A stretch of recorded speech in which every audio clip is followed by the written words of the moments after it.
समय महाराज चिता में अग्नि ही प्रज्वलित करना चाह रहे थे, उसी समय ब्रह्मा विष्णु शिव धर्मराज सब लोग प्रकट हो गए। भगवान त्रिदेव जब प्रकट हुए, हरिश्चंद्र से कहा कि राजन सुनो, आज तुम्हारी सत्यनिष्ठा आज जग में प्रसिद्ध हो गई। भगवान ने, ब्रह्मा जी ने आदेश दिया देवराज इंद्र को कि अमृत की वर्षा करो। अमृत की वर्षा करके रोहित को जीवित कर दिया गया। रोहित जब जीवित हो गया तो प्रसन्न हो गए शैब्य और हरिश्चंद्र।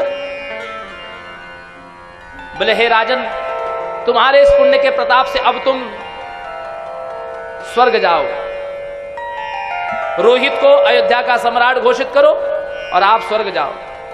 बोले महाराज, पहली बात तो यह है कि मैं अपने स्वामी की आज्ञा के बगैर नहीं जा सकता, स्वर्ग नहीं जा सकता। मैं उस चांडाल का, बोले वो चांडाल कोई और नहीं है, स्वयं धर्मराज है। अच्छा, उस चांडाल के रूप में धर्मराज प्रकट हो गए। और ये जो विप्र जो तुम्हारी पत्नी को खरीदने वाला था, ये कोई और नहीं है, ये स्वयं इंद्र थे।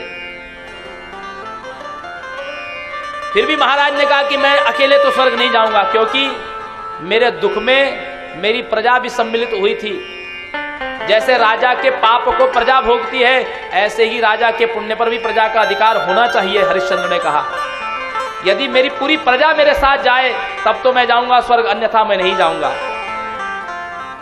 देवराज इंद्र ने कहा यह विधान नहीं है। धर्मराज ने कहा सब अपने अपने कर्मों से स्वर्ग नरक जाते हैं। बोले फिर आपका स्वर्ग मुझे स्वीकार नहीं है, मेरी प्रजा नहीं जाती तो।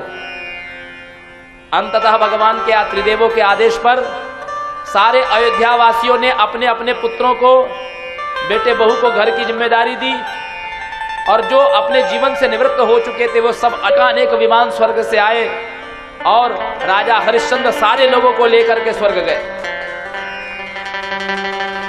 शुक्राचार्य उस दृश्य को देख रहे थे। शुक्राचार्य कहते अहो तितिक्षा महात्म्यम अहो दान फलम महत ये नागतो हरिश्चंद्रो महेंद्रस्य सलोकताम, कि देखो तितिक्षा की कितनी बड़ी महिमा है। तितिक्षा किसको कहते हैं?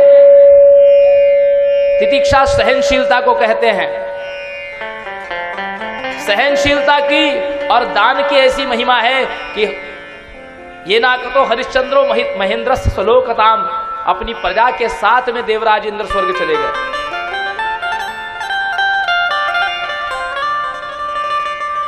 राजा ने पूछा जन्मे जय ने, हे व्यास जी, हे गुरुदेव, आपने कहा कि राजा हरिश्चंद्र शाकंभरी शताक्षी के उपासक थे, ये शताक्षी शाकंभरी है कौन? व्यास जी कहते सुनिए राजन, दुर्गमाख्यो परम दैत्यो पूर्वम परम दारुणः हिरण्याक्षान्वये जाता रुरुपुत्र महाखला। पूर्व काल में दुर्गम नाम का एक दैत्य हुआ जो हिरण्याक्ष के वंश में हुआ था, रुरु का बेटा था। उसने ब्रह्मा जी की आराधना की। ब्रह्मा जी की तपस्या से प्रसन्न हो, ब्रह्मा जी ने तपस्या से जब प्रसन्न होकर वर मांगने को कहा तो उसने कहा कि मुझे ये वर दीजिए कि चारों वेद मेरे पास आ जाए, मेरे अधीन हो जाए।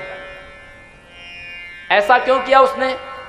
बोले इसलिए क्योंकि वो जानता था कि देवता के अधीन सारा संसार है, देवाधीनम जगत सर्वम। और देवता किसके अधीन है? मंत्राधीनाश्च देवता।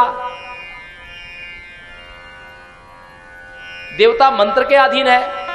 और देवताओं को पुष्टि किससे मिलती है? यज्ञ से। यज्ञ कैसे होता है? बोले वेदों से। यदि वेद नहीं रहेंगे तो यज्ञ नहीं होगा, और यज्ञ नहीं होगा तो देवता पुष्ट नहीं होंगे। इसलिए उसने चारों वेदों को अपने अंगीकार कर लिया, ग्रहण कर लिया। पृथ्वी पर अब वेद नहीं थे, वेदों का ज्ञान शून्य हो गया। अब वेद नहीं होने से सज्जनों माताओं, कोई ब्राह्मण यज्ञ नहीं कर रहा था। और यज्ञ नहीं होने से, क्योंकि अन्नाद भवन्ति भूतानि पर्जन्यात अन्न संभव, और यज्ञात भवति पर्जन्य, यज्ञ कर्म समुद्भव। वर्षा यज्ञों से होती है, सिद्धांत को समझिए। वर्षा यज्ञ से होती है, और वर्षा से अन्न होता है, अन्न से हमारा जीवन है। इसीलिए यदि वेद नहीं होंगे तो यज्ञ नहीं होगा, और यज्ञ नहीं होंगे तो वर्षा नहीं होगी, ये सिद्धांत है। इसलिए 100 वर्ष का अकाल पड़ा, दुर्भिक्ष पड़ा, वर्षा हुई ही नहीं। दुर्गम तो पाताल चला गया लेकर के वेदों को, पृथ्वी पर वर्षा नहीं हुई। वेदों को लेकर दुर्गम पाताल चला गया। अब पृथ्वी पर यज्ञ नहीं हो रहे थे, वेद नहीं होने से तो वर्षा नहीं हुई। हाहाकार मच गया, प्राणी एक दूसरे का भक्षण करने लगे, मनुष्य मनुष्य को खाने लगा। और इधर जब ऋषि मुनियों ने देखा, ब्रह्मा जी ने देखा, तो ब्रह्मा जी ने अपने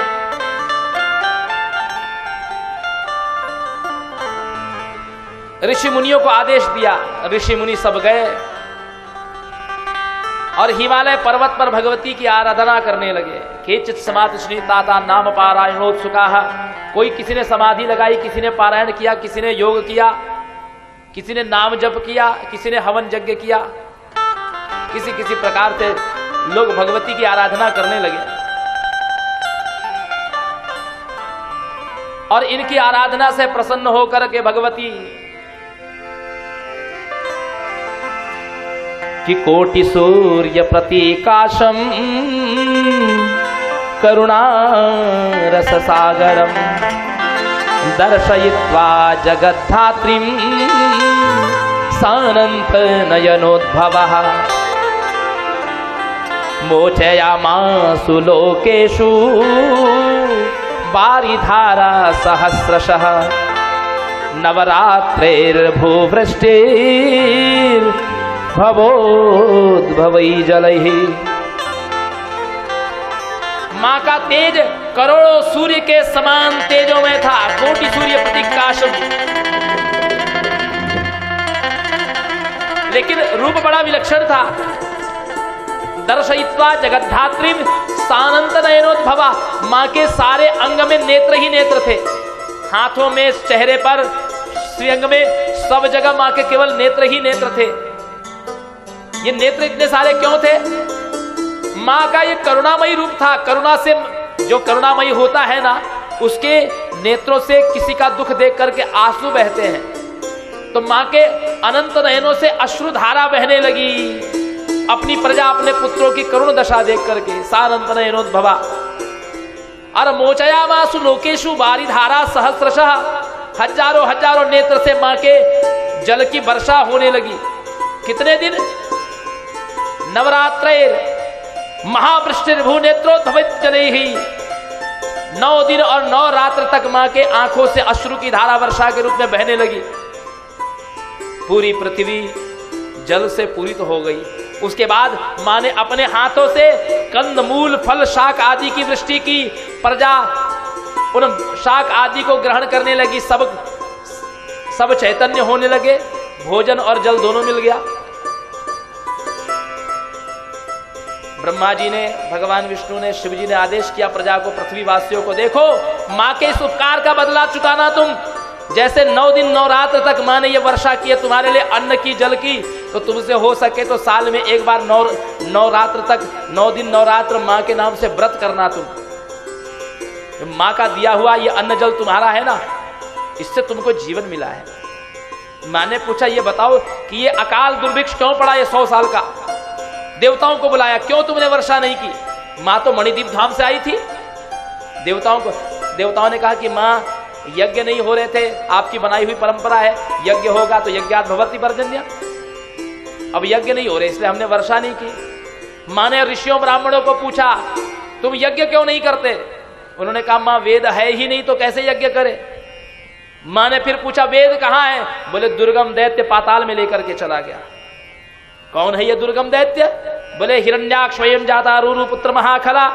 ये रूरु का पुत्र है, हिरण्याक्ष के वंश में इसका जन्म हुआ है, पाताल में रहता है। मां ने अपना रथ बुलाया और मां रक्त वर्ण की साड़ी पहनी हुई थी। मां के नेत्र क्रोध से लाल थे। मां ने अब अपना एक दूसरा रूप धारण किया। यह रक्तांबर परिधाना मां का रूप था और अष्टभुजी भवानी के रूप में सिंह पर आरूढ़ होकर के मां पाताल की ओर गई। मां ने अपना शंख बजाया।